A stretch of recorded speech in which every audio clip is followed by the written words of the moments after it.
दो दरियाओं के संगम पर आकाश जैसा नीला और धरती जैसा गदला पानी साथ साथ बह रहे हैं। नीले पानी की नीलाहट किसी यरकान ज़दा मरीज की तरह उदास लग रही है। गदले पानी का गदलापन अफसुर्दगी की वजह से जले हुए मोबाइल जैसी स्याही में बदल चुका है। दोनों पानी नॉस्टेल्जिया में खोए हुए अपनी मंजिल के जाने पड़ रहे हैं।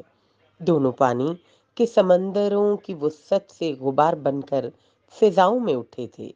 बादल बनकर बरखा जैसे छागल छागल बरसे थे। पहाड़ों की चोटियों पर बर्फ के गाले बनकर बरसे थे। बर्फ के ग्लेशियर बनकर जमे थे और फिर कतरा कतरा पिघलते पिघलते पिघले थे। नालों नदियों से फिसलते दरियाओं का रूप धारते और अब थे।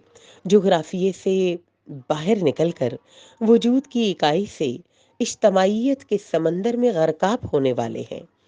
किसी झील का पड़ाव मयसर ना आने, बल खाती नहरों के सफर की लज्जत की बेनसीबी, खेत खलियानों को सैराब करने की सादत से आरी होने पर, लाखों क्यूसेक मीठा पानी होने के बावजूद बेमसरफ ठहरने पर, दोनों पानी दुखी हैं, खामोशी से अपनी मौत की तरफ बढ़ रहे हैं।